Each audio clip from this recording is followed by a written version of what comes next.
সবাই দেখো, কাল্লু পালোয়ান তার বোনের বিয়ের দিনেও নর্দমা পরিষ্কার করছে। শালা ফকির কোনোদিন বড়লোক হতে পারবে না। ওই চেয়ারম্যানের মাইয়া আমাকে সবসময় অপমান করে, আমি একদিন কোটিপতি হয়ে ওকে দেখাই দিমু। শুনেছিস কাল্লু পালোয়ান রাজকন্যাকে সাপে কামড়েছে, বিষ তোলার জন্য সেই সাপকে লাগবে। কেউ যদি তাকে এনে দিতে পারে তাকে অর্ধেক রাজত্ব দেবে। কি বলছিস মন্টু? কোথায় পাওয়া যাবে সেই সাপকে? আমি ধরে নিয়ে আসবো। পাশের জঙ্গলে পাওয়া যাবে। এই জঙ্গলের কথাই তো বললো, কিন্তু কোথাও তো কোনো সাপ দেখছি না। এদিকে অর্ধেক রাজত্ব তো আমার লাগবেই। কাল্লু পালোয়ান ভাই, আমাকে তুমি এক শিকারীর হাত থেকে বাঁচিয়েছিলে, এখন তুমি জঙ্গলে কি খুঁজছো আমাকে বলো। শিয়াল, আমি একটা সাপকে খুঁজছি যে রাজকন্যাকে কামড়েছে। তুই কি জানিস এই জঙ্গলের সাপ কোথায় থাকে? সাপেদের গুহায় আমি তোমাকে নিয়ে যাচ্ছি, আমার সাথে চলো। এই হল সাপেদের গুহা, এর ভেতরের সাপের রাজা থাকে, কিন্তু ওরা অনেক ভয়ঙ্কর। তুমি কি পারবে সেখান থেকে সেই সাপকে নিয়ে যেতে? আমাকে যে পারতেই হবে বন্ধু শিয়াল। তোমাকে অনেক ধন্যবাদ, তুমি এখানে থাকো, আমি এখন গুহার ভিতরে। তোমাদের মধ্যে রাজকন্যাকে কে কামড়েছে আমাকে একটু বলো। আমি কামড়েছি, মহারাজের আদেশ ছিল। সর্পরাজ মশাই, দয়া করে কালনাগিনীকে একটু আমার সাথে পাঠান। রাজকন্যার বিষ তুলে নিয়ে তাকে বাঁচাতে হবে। না, এটা অসম্ভব। ওই রাজা শিকারে এসে আমার কন্যাকে গুলি করে হত্যা করেছে, এজন্য আমি তার প্রতিশোধ নিয়েছি। আমি যেভাবে হোক কালনাগিনীকে এখান থেকে নিয়ে যাব। সৈনিকরা এই মানব সন্তানকে সবাই মিলে ছিঁড়ে খাও।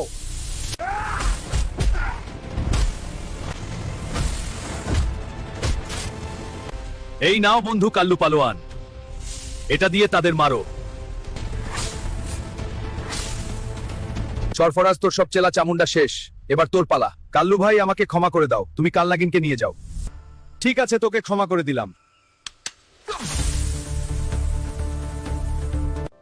বন্ধু শিয়াল, তোমাকে অনেক ধন্যবাদ। তুমি না থাকলে আজ আমি অসাধ্য সাধন করতে পারতাম না।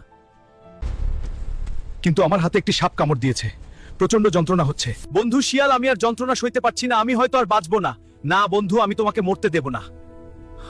এটা কি বন্ধুর শরীর তো নীল হয়ে গেল। বন্ধু তুমি একটু সহ্য কর, আমি দেখি কি করতে পারি। বন্ধুরা দ্রুত ফলো করো আর ভিডিওতে লাইক দাও, দেখি আমি বন্ধুকে বাঁচাতে পারি কিনা। পরবর্তী পর্ব দেখতে ভুলবে না। আমাকে আরো দ্রুত যেতে হবে। জঙ্গলের ভিতর একজন সাধু বাবা আছে, সে সবসময় ধ্যান করে, তার কাছে দ্রুত পৌঁছাতে হবে। এই তো প্রায় চলে এসেছি। সাধু বাবা, আপনার ধ্যান ভঙ্গ করার জন্য আমি দুঃখিত। আমার বন্ধুর বড় বিপদ, তাকে বাঁচাতে হলে আপনার সাহায্য লাগবে। কোথায় আছে সে? অনেক দূরে জঙ্গলে আছে। ঠিক আছে, শান্ত হো, এত দূরে তো হেঁটে যাওয়া যায় না। আমার পঙ্খিরাজকে ডাকছি। পঙ্খিরাজ, শিয়াল সঠিক জায়গায় গিয়ে বলবে, সেখানে আমরা নামবো।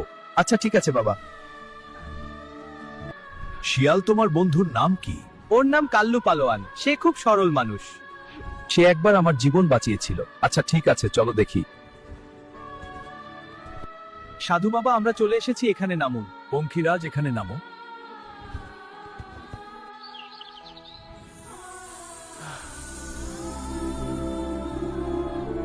আমি এখন সুস্থ। সাধু বাবা, আপনাকে অসংখ্য ধন্যবাদ। তোমরা ভালো থেকো, আমি গেলাম। বন্ধু শিয়াল, তোমাকে অসংখ্য ধন্যবাদ। এখন দ্রুত চলো, রাজকন্যাকে বাঁচাতে হবে। বন্ধুরা, তোমরা বসে আছো কেন? ফলো করে দাও আর ভিডিওতে লাইক দাও। পরবর্তী পর্ব দেখতে ভুলবে না। Bye bye. বন্ধু কাল্লু পালোয়ান, আমার যাত্রা এখানেই শেষ। আমি চলে গেলাম জঙ্গলে, তুমি ভালো থেকো। আচ্ছা বন্ধু, আবার দেখা হবে। ও, অনেক ঢোকল গেল, এখন চা খেয়ে রাজদরবার যাব, তাড়াতাড়ি যেতে হবে।